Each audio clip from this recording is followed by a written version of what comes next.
দেখতে পাচ্ছ গাইস, এখন আমাদের মিটারে কোনো কারেন্ট নেই। দেখতে পাচ্ছ এই বোর্ডে কোনো কারেন্ট নেই এবং ইনভার্টারটাকে অফ করে রেখেছি। ইনভার্টারটা দেখতে পাচ্ছ 12.6 চার্জ রয়েছে, সোলার থেকে চার্জ হচ্ছে।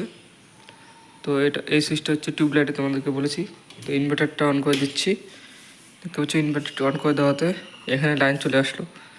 তো তোমরা যদি আমার মতো এরকম ছোটো সোলার সিস্টেম করতে চাও তা অবশ্যই করতে পারো। এবং ব্যাটারি কোথায় পাবে তোমাদেরকে একটা নতুন ট্রিক বলে দিচ্ছি। আর এখান থেকে আমি এখন চাইলে ফোন চার্জ করতে পারি। এখন কারেন্ট নেই, তবুও ফোন চার্জ করতে পারবে এরকম ইনভার্টার লাগালে। এবং এটা না লাগালে তোমরা এরকম একটা ফাস্ট চার্জিং মডিউল লাগিয়ে নিবে। দেখতে পাচ্ছ এখানে কেবলটা রয়েছে, এটার সাহায্যে আমি আমার ফোনটাকে এখন চার্জ করেছি।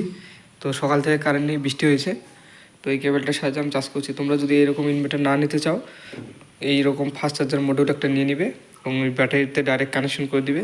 তা তুমি ব্যাটারি থেকে ডাইরেক্ট ফোন চার্জ করতে পারবে এবং ইনভার্টারের দরকার নেই।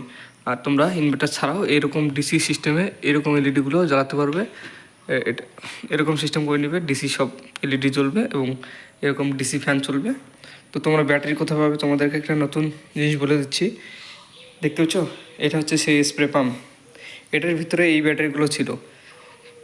এই উপরের ব্যাটারিটা হচ্ছে 16 এমপিয়ারের, যেটা আমি বাজার থেকে 350 টাকা দিয়ে কিনে এনেছি, সেকেন্ড হ্যান্ড ব্যাটারি, ঠিক আছে। আর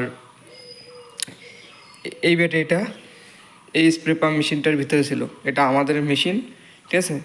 তো এটার থেকে আমি খুলে নিয়েছি। দেখতে পাচ্ছ হালকা, খুবই হালকা হয়ে গেছে। ব্যাটারিটা বের করে নিয়েছি কারণ ব্যাটারিটা চেঞ্জ করতে হবে, ব্যাটারিটা খারাপ হয়ে গেছে। তো এর কারণে এটা খুলে আমি সোলার কানেক্ট করে দিয়েছি।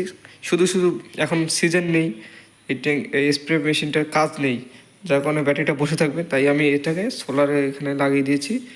এটা এমনিতে খারাপ হয়ে গেছে, তবুও মনে করো আমি এখানে লাগিয়ে রেখেছি। আর এটার ভিতরে কোনো ব্যাটারি নেই। তো তোমরা কী করবে, এরকম ব্যাটারি এটার ভিতরে তোমাদের মেশিন যদি থাকে, তোমরা এটা দিয়ে সেট আপ করতে পারবে। তোমাদের শুধু একটা সোলার প্যানেল আর একটা সোলার চার্জ কন্ট্রোলার কিনতে হবে। দেখতে পাচ্ছ এরকম, বা এমএসসি স্মার্টও নিতে পারো। এমএসসি স্মার্ট ভালো হবে, ওটা বেশি দাম পড়বে, 800 টাকার মতো পড়বে, ওটা নিলে ভালো হবে। আর এইরকম মেশিনের থেকে তোমরা কী করবে, এখান দিয়ে স্ক্রু খুলে, ঠিক আছে, স্ক্রু খুলে তোমরা ব্যাটারি থেকে দুটো তার বের করে নিবে, ঠিক আছে। দুটো তার বের করে নিয়ে একটু লম্বা করে নিবে এবং এরকম কন্ট্রোলারে কানেক্ট করে দিবে। আর সোলার থেকে যে ওয়্যার দুটো আসছে, তোমরা কী করবে, ওখানে একটা সুইচ লাগিয়ে দিবে। তাহলে কী হবে, যখন স্প্রে মেশিনটা তোমার কাজের দরকার হবে, তখন এখান থেকে তার দুটোকে খুলে দিবে। এখান থেকে সোলারের যে তার দুটো আসে, এখানে সুইচ একটা থাকবে, এটাকে অফ করে দিবে। তাহলে কী হবে, তোমার কন্ট্রোলারে সোলার থেকে কোনো পাওয়ার যাবে না। তখন এই ব্যাটারিটাকে যখন খোলা থাকবে, ঠিক আছে, ব্যাটারিটা এটার মধ্যে থাকবে এবং এটার কেবল এখানে লাগিয়ে দিবে।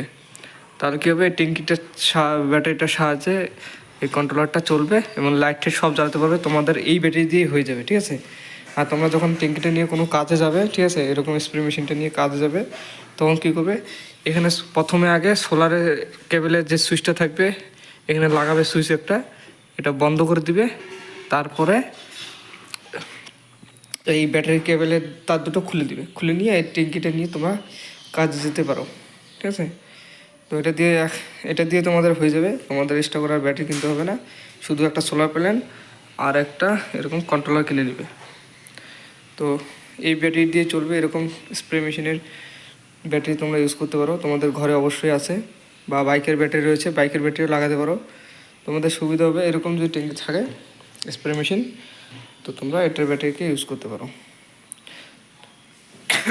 তো ভিডিওটা এই পর্যন্তই। আর কি জানা আছে অবশ্যই কমেন্ট করে জানাও। তো টাটা, বাই বাই গাইস।